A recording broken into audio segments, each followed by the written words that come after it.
Good morning dear student, welcome to the way of solution number 1 study channel of West Bengal. তো আমি তোমাদের Dalton sir. তোমরা এখন পাচ্ছ জিকে ওয়ার্ল্ড থেকে ক্লাস নাম্বার 36 36তম ক্লাসে সকলকে স্বাগত জানাচ্ছি এবং আমাদের এখানে mixed GK GS practice set আলোচনা করা হয়। আমাদের ক্লাস রুটিন তোমরা দেখে নাও। সকাল 7:30টায় আমার ক্লাস থাকছে, মিক্সড জিকে ক্লাস। সমস্ত ক্লাসের নোটিফিকেশন বা লিঙ্ক আমাদের Telegram group the way of সলিউশনে পাবে এবং পেড কোর্স পেতে হলে TWS academy app play store থেকে ডাউনলোড করতে হবে। সেখানে তুমি পেড কোর্সগুলো দেখতে পাবে। তো আমাদের বর্তমানে যে সমস্ত ব্যাচগুলো রয়েছে, new batch combined foundation batch 4.0 আছে, 5 মাসের ডিউরেশন রয়েছে। প্রত্যেকে যারা কানেক্ট আছো দেখে রাখো। এবং রেলের জন্য আমাদের ব্যাচ রয়েছে, রেলওয়ে ফাউন্ডেশন ব্যাচ 2 NTPCর জন্য আছে 4 মাসের একটি ব্যাচ, যেখানে পুরোটাই থিওরি ডিটেলসে করানো হবে। প্র্যাকটিস ক্লাসও পাবে অনেক। 1 বছর ভ্যালিডিটি এই ব্যাচে থাকছে। এসএসসি এবং রেলওয়ে এক্সামের জন্য প্র্যাকটিস ব্যাচ রয়েছে, শুধুমাত্র প্র্যাকটিস ক্লাস সেখানে প্রোভাইড করা হচ্ছে। RPF NTPC group D, SSC GDMTS। তো এই ব্যাচ বিগত বছরের প্রশ্ন, সমস্ত বিষয়ের ক্লাস, লাইভ রেকর্ড, সব রকম ফ্যাসিলিটি আছে। তো চলো আমরা আজকের এমসিকিউ প্র্যাকটিস শুরু করছি। সকলে সেশনটি লাইক করো, শেয়ার করো এবং শেষ পর্যন্ত দেখতে থাকো। বলো, চুম্বী উপত্যকা এটি কোন সীমান্তে রয়েছে? সিকিম, ভুটান, নেপাল, সিকিম, বিহার, নেপাল, অসম, বাংলাদেশ।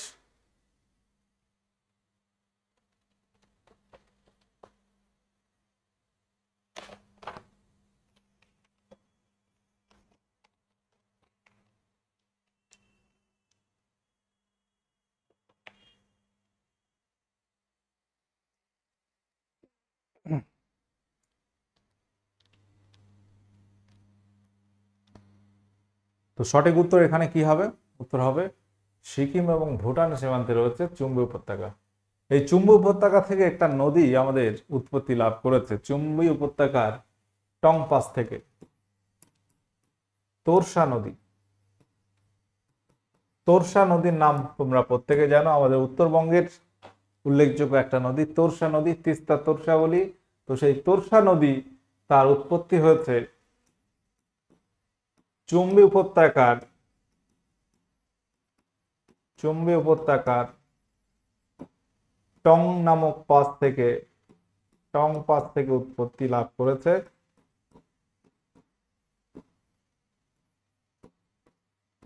তোরসা নদী। এটা মনে রাখতে হবে, WBCS 2020-তে এসছে প্রশ্নটি।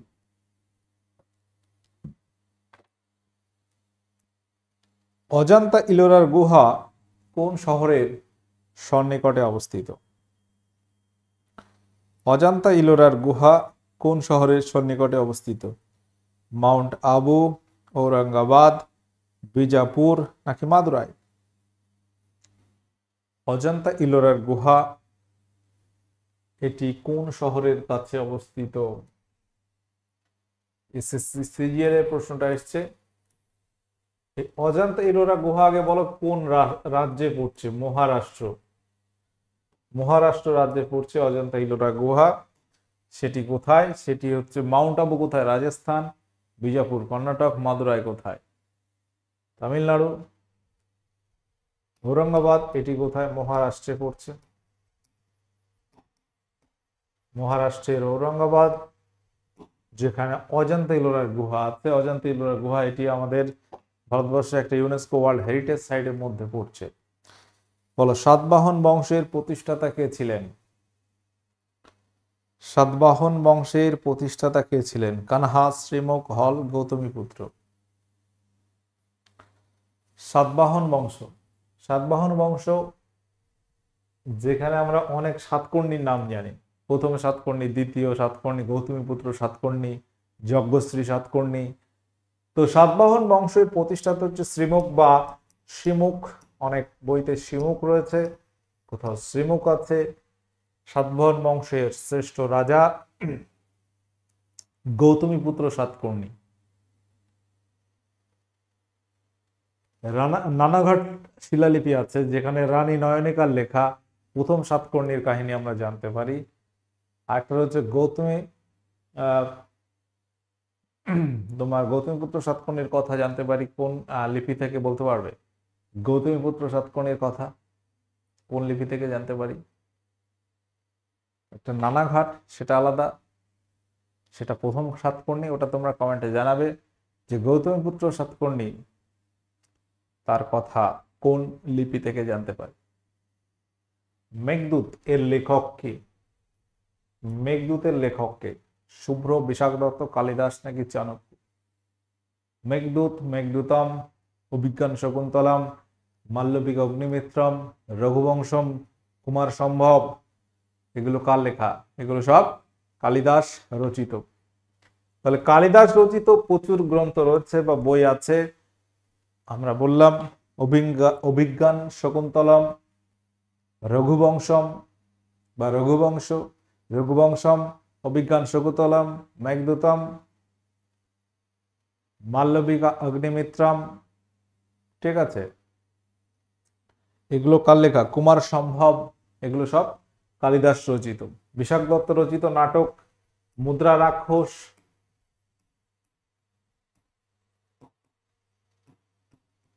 দেবী চন্দ্রগুপ্তম, এগুলো কার লেখা? এগুলো বিশাখ দত্তের লেখা। চাণক্য বা কৌটিল্যের লেখা অর্থশাস্ত্র। দিলওয়ারা চালুক্য জৈন মন্দির কোথায় অবস্থিত?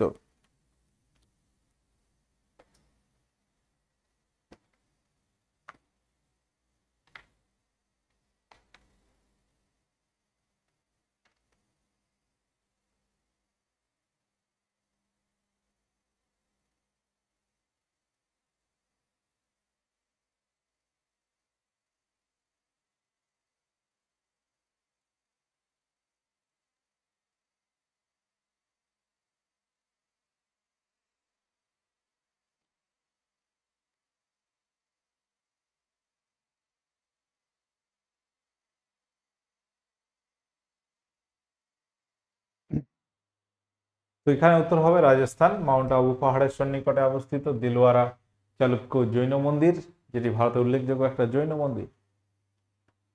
আচ্ছা, এখানে যে কোশ্চেনটা তোমাদের করছিলাম সেটা হচ্ছে উত্তর কি হবে? সাতবাহন বংশের প্রথম সাতকর্ণীর যে কথা নানাঘাট শিলালিপি, আর ওটা হচ্ছে নাসিক প্রশস্তি থেকে আমরা জানতে পারি যে গৌতমীপুত্র সাতকর্ণীর কথা। নাসিক প্রশস্তি। দিলওয়ারা চালুক্য জৈন মন্দির রাজস্থানে অবস্থিত এবং সোলাঙ্কি রাজারা এই জৈন মন্দির নির্মাণ করেন। পাঁচমারি একটি পর্বত শহর কোন রাজ্যে অবস্থিত? পাঁচমারি পর্বত শহর এটি নিম্নের কোন রাজ্যে অবস্থিত? কেরালা, কর্ণাটক, মধ্যপ্রদেশ নাকি রাজস্থান? প্রত্যেকে বলো। পাঁচমারি একটি পর্বত শহর যেটি কোন রাজ্যে পড়ছে? বলতে পারবে? উদাগামন্ডলম। উদাগামন্ডলম মানে কি? উটি। উটি কোথায়? তামিলনাড়ু, একটা শৈল শহর, পর্বত শহর। এই যে পাঁচমারি, এটা মধ্যপ্রদেশ রয়েছে। পাঁচমারি পর্বত রয়েছে কোথায়? মধ্যপ্রদেশে। আচ্ছা, পরবর্তী প্রশ্ন। কারাকোরাম পর্বত শ্রেণী কোন বিভাগের মধ্যে পড়ছে? নিম্নের কোন বিভাগের অন্তর্ভুক্ত কারাকোরাম পর্বত শ্রেণী? তো হিমালয় পর্বতমালার যে প্রস্থ বরাবর ভাগ রয়েছে, হিমাদ্রি হিমালয়, হিমাচল, শিবালিক, টেথিস বা ট্রান্স হিমালয়, এর মধ্যে কারাকোরাম পর্বত শৃঙ্গ পর্বত শ্রেণী এটি পড়ছে কার মধ্যে? কারাকোরাম পর্বত শ্রেণী এটি পড়ছে টেথিস বা ট্রান্স হিমালয়, যদি বলো একই উত্তর হবে। ট্রান্স বা টেথিস হিমালয়ের মধ্যে পড়ছে কারাকোরাম পর্বত শ্রেণী।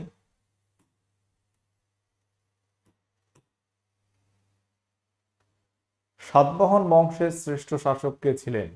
তাহলে আমরা একটু আগে যে পয়েন্টটা বলছিলাম, প্রথম সাতকর্ণীর কথা জানতে পারি নানাঘাট শিলালিপি থেকে। নানাঘাট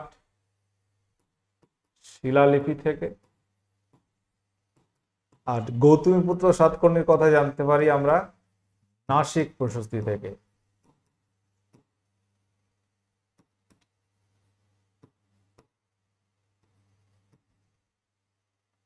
নাসিক প্রশস্তি থেকে আমরা জানতে পারি গৌতমীপুত্র সাতকর্ণীর কথা, এবং গৌতমীপুত্র সাতকর্ণী তিনি হচ্ছেন সাতবাহন বংশের শ্রেষ্ঠ শাসক। অপশন বি, শ্রেষ্ঠ শাসক হচ্ছে গৌতমীপুত্র সাতকর্ণী। এই নানাঘাট শিলালিপি রচনা করেছেন রানী নায়নিকা, রানী নায়নিকা। তিনি হচ্ছেন তোমার এই প্রথম সাতকর্ণীর স্ত্রী, আর এটা হচ্ছে গৌতমী বলশ্রী তিনি লিখেছেন গৌতমী পুত্র সাতকর্ণীর কাহিনী। কোন শিলালেখতে অশোক কলিঙ্গ যুদ্ধের ভয়াবহতা এবং যুদ্ধ পরিত্যাগের কথা বিবৃত করেছিলেন? কলিঙ্গ যুদ্ধ আনুমানিক 261 বিসি অর্থাৎ খ্রিস্টপূর্ব 261 নাগাদ কলিঙ্গ যুদ্ধ হয়, এবং সেই যুদ্ধের কথা আমরা জানতে পারি অশোকের কোন লিপি থেকে? মাস্কি লিপি, একাদশ, ত্রয়োদশ, দশম। উত্তর হবে ত্রয়োদশ শিলালিপি থেকে আমরা এই কলিঙ্গ যুদ্ধের কথা জানতে পারি। অশোক এই যুদ্ধ পর্যন্ত তাকে চণ্ডাশোক বলা হতো, এবং কলিঙ্গ যুদ্ধের পরে তার মানসিকভাবে অনেক পরিবর্তন আসে এবং তিনি বৌদ্ধ ধর্ম গ্রহণ করেন, বৌদ্ধ ধর্মে দীক্ষিত হন, এবং তিনি ধর্মাশোক নামে তারপর পরিচিত হন। গঙ্গা এবং যমুনা নদী, গঙ্গা যমুনা কোন স্থানে মিলিত হয়? রুদ্রপ্রয়াগ, দেবপ্রয়াগ, এলাহাবাদ, কানপুর। গঙ্গা যমুনা, গঙ্গা নদীর প্রধান উপনদী হচ্ছে যমুনা নদী। যমুনা নদীর তীরে রয়েছে দিল্লি, ভারতের রাজধানী দিল্লি শহর রয়েছে যমুনা নদীর তীরে। তো এই গঙ্গা ও যমুনা নদী যেটি মিলিত হয়েছে কোথায় বলতো? উত্তর হবে এলাহাবাদ, যার বর্তমান নাম প্রয়াগরাজ, এখানে মিলিত হয়েছে।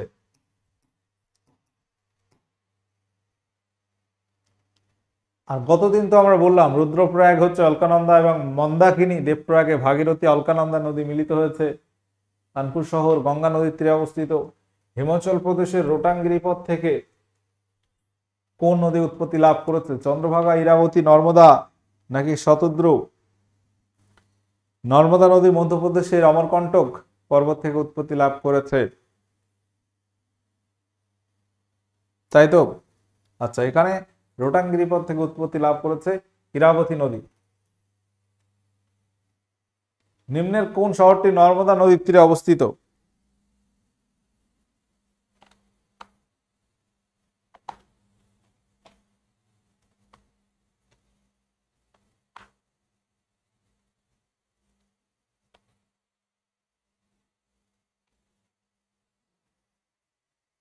উত্তর হবে জব্বলপুর। মহানদীর তীরে অবস্থিত সম্বলপুর শহর মহানদী নদীর তীরে অবস্থিত উড়িষ্যার সম্বলপুর শহর। গান্ধীনগর গুজরাটের গান্ধীনগর সবরমতী নদীর তীরে অবস্থিত। ফিরোজপুর শহর এটি শতদ্রু নদীর তীরে অবস্থিত। শতদ্রু নদীর তীরে অবস্থিত।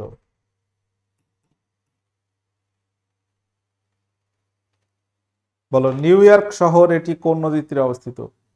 নিউ ইয়র্ক শহর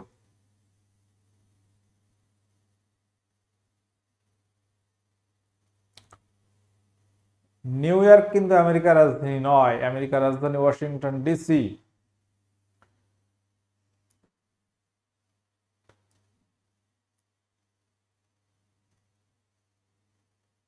নিউ ইয়র্ক শহর এটা হচ্ছে হাডসন নদীর তীরে অবস্থিত। টেমস নদীর তীরে লন্ডন শহর অবস্থিত। সুমিদা নদীর তীরে রয়েছে জাপানের টোকিও শহর অবস্থিত। ওয়াশিংটন ডিসি এই যে শহরটা আমেরিকার রাজধানী, এটি হচ্ছে পোটোম্যাক নদীর তীরে অবস্থিত।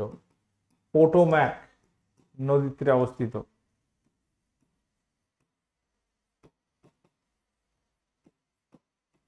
কোন নদী? পোটোম্যাক নদীর তীরে অবস্থিত ওয়াশিংটন ডিসি শহর। সিনে নদীর তীরে, বানানটা একটু ভুল হতে পারে, এর তীরে প্যারিস শহর রয়েছে। তো এরকম কিছু উল্লেখযোগ্য নদীর তীরবর্তী শহর আন্তর্জাতিক ক্ষেত্রে পরীক্ষায় মাঝে মধ্যে আসে। ভারতের সবচেয়ে কম বৃষ্টিপাতযুক্ত স্থানের নাম কি? ভারতের সবচেয়ে কম বৃষ্টিপাত হয় নিম্নের কোথায়?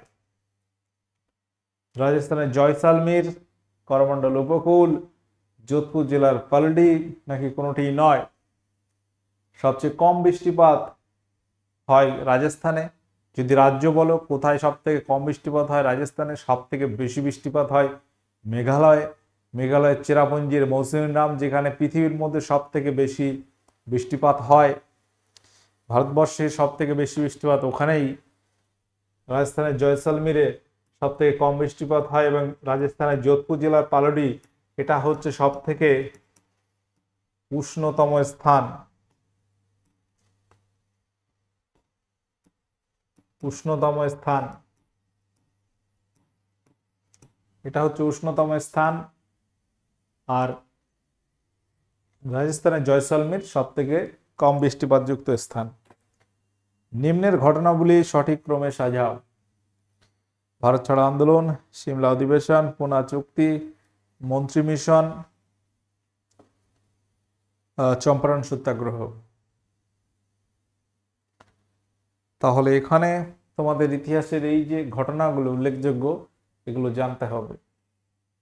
ভারত ছাড়ো আন্দোলন কবে হয় প্রথমে বলো? এটা 1942 সালের 9 আগস্ট। সিমলা অধিবেশন 1945। পুনা চুক্তি 1932। মন্ত্রী মিশন 1946। চম্পারণ সত্যাগ্রহ 1917। তাহলে সব থেকে কম আছে 5। তারপর 17-র পরে আমরা যদি দেখি পুনা চুক্তি 32, 3, 5-এর পরে 3। তারপরে আমরা কোনটা পাচ্ছি? 32-এর পরে পাচ্ছি 42, 1। তারপর পাচ্ছি 2, তারপর হচ্ছে 4। তাহলে 5, 3, 1, 2, 4, 5, 3, 1, 2, 4 অপশন সি সঠিক উত্তর হয়ে যাবে। প্রত্যেকে দেখে নাও, সালগুলো মনে রাখতে হবে। মন্ত্রী মিশন বা ক্যাবিনেট মিশন একই। 1946 সালে ভারতে এসেছিল 24শে মার্চ মন্ত্রী মিশন। পুনা চুক্তি হয়েছিল 1932 সালে, গান্ধীজি এবং বি.আর. আম্বেদকরের মধ্যে পুনা চুক্তি হয়। সিমলা অধিবেশন 1945 সালে, লর্ড ওয়াহবেলের সিমলা বৈঠক। ভারত ছাড়ো আন্দোলন 1942 সালে 9 আগস্ট শুরু হয়, এবং চম্পারণ সত্যাগ্রহ যেটা বিহারে হয়, গান্ধীজির প্রথম সত্যাগ্রহ 1917 সালে বিহারের চম্পারণ সত্যাগ্রহ। আচ্ছা, পরবর্তী প্রশ্ন। 10 ডিগ্রি চ্যানেল নিম্নের কোন দুটি স্থানের মধ্যে সংযোগ রক্ষা করে? 10 ডিগ্রি চ্যানেল নিম্নের কোন দুটি স্থানের মধ্যে সংযোগ রক্ষা করে? ভারত শ্রীলঙ্কা, মালদ্বীপ মিনিকয়, লাক্ষাদ্বীপ মিনিকয়, আন্দামান ও নিকোবর দ্বীপপুঞ্জ।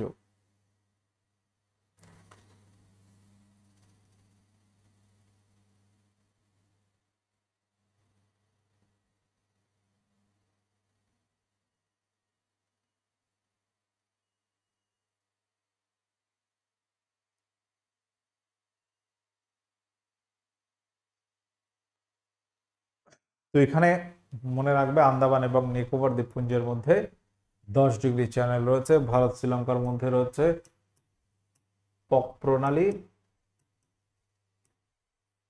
মালদ্বীপ মিনিকয়ের মধ্যে 8 degree channel, Lakshadweep Minicoy 9 degree channel. আচ্ছা, আন্দামান নিকোবর এটা 10 ডিগ্রি চ্যানেল। 8, 9, 10 পরপর রয়েছে, দেখে নাও। বাংলার প্রথম গভর্নর কে ছিলেন? তো এই ধরনের প্রশ্ন আমরা আগেও আলোচনা করেছি। বাংলার প্রথম গভর্নর রবার্ট ক্লাইভ, প্রথম গভর্নর জেনারেল ওয়ারেন হেস্টিং, প্রথম ভারতের গভর্নর জেনারেল উইলিয়াম বেন্টিং। ভারতের মুক্তা শহর কাকে বলে? মুক্তা শহর পার্ল সিটি অফ ইন্ডিয়া নামে পরিচিত নিম্নের কোন শহর? হায়দ্রাবাদ, তুতিকোরিন, কোয়েম্বাটুর, নাকি মাদুরাই? ভারতবর্ষের মুক্তা শহর নামে পরিচিত উত্তর কি হবে? উত্তর হবে তুতিকোরিন, তামিলনাড়ুর তুতিকোরিন। কোয়েম্বাটুরকে দক্ষিণ ভারতের ম্যানচেস্টার বলা হয়, মাদুরাইকে দক্ষিণ ভারতের কাশী বলা হয়, উৎসবের নগরী বলা হয়। হায়দ্রাবাদ এবং সেকেন্দ্রাবাদ যাকে বলা হয় যমজ শহর বা টুইন সিটি, নবাবের শহরও বলা হয়। নবাবের শহর বিশেষ করে লখনৌকে বলা হয়, হায়দ্রাবাদ নয়। পশ্চিমবঙ্গে উত্তোলিত প্রধান খনিজ কোনটি? প্রধান খনিজ, পশ্চিমবঙ্গে তো অনেক খনিজ মানে উত্তোলিত হয়, লৌহ, আকরিক, ম্যাঙ্গানিজ, কয়লা, চুনাপাথর। এর মধ্যে সব থেকে প্রধান খনিজ আমাদের পশ্চিমবঙ্গে কোনটি? সঠিক উত্তর কি হবে? সঠিক উত্তর হবে কয়লা। ভারতবর্ষের প্রথম কয়লা খনি কোথায় ছিল? রানীগঞ্জ। আমাদের পশ্চিমবঙ্গে রানীগঞ্জে প্রথম কয়লা খনি পাওয়া গেছিল। বচেন্দ্রী পাল নিচের কোন ক্ষেত্রে সাথে জড়িত? বচেন্দ্রী পাল নিম্নের কোন ক্ষেত্রের সাথে জড়িত? ক্রিকেট, অ্যাথলেটিক্স, পর্বতারোহণ, সাঁতার।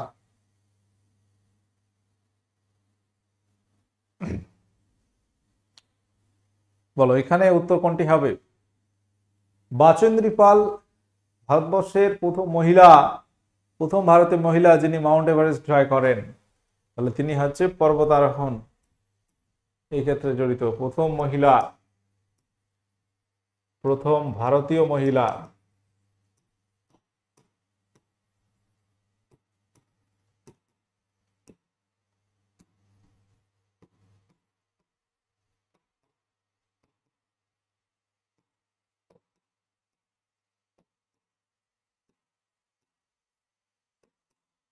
প্রথম ভারতীয় মহিলা মাউন্ট এভারেস্ট জয়ী হচ্ছে বচেন্দ্রী পাল।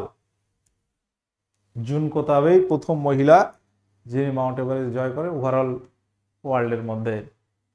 তো আমাদের অ্যাপে এই ব্যাচগুলো অ্যাভেলেবেল রয়েছে, প্রত্যেকে যারা কানেক্ট আছো দেখে রাখো। যদি তোমাদের প্রয়োজন হয় অবশ্যই তোমরা দ্রুত নিয়ে নাও, সময় নষ্ট করে লাভ নেই। আচ্ছা, যোগ জলপ্রপাত এর নতুন নাম কি বা এর অপর নাম কি? দেখো, যোগ জলপ্রপাত এর আরেক নাম হচ্ছে গেরসোপ্পা জলপ্রপাত। গেরসোপ্পা ওয়াটারফল বা যোগ জলপ্রপাত একই, এটা একই। কোথায় আছে? কর্ণাটকে। কোথায় আছে? কর্ণাটকে। কোন নদীর উপর? শরাবতী নদীর উপর। শরাবতী নদীর উপরে এই যোগ জলপ্রপাত যেটি অবস্থিত, এবং এটির অপর নাম মহাত্মা গান্ধী ওয়াটারফল বা মহাত্মা গান্ধী জলপ্রপাত। ঠিক আছে, পরবর্তী প্রশ্ন। সাঁওতালডিহি তাপবিদ্যুৎ কেন্দ্র নিম্নের কোন জেলায় অবস্থিত? সাঁওতালডিহি এটি একটি তাপবিদ্যুৎ কেন্দ্র, বলতে হবে এটি পশ্চিমবঙ্গের কোন জেলায় অবস্থিত? পূর্ব মেদিনীপুর, বীরভূম, পুরুলিয়া নাকি বাঁকুড়া? উত্তর কি হবে এখানে? উত্তর হয়ে যাবে এখানে পুরুলিয়া।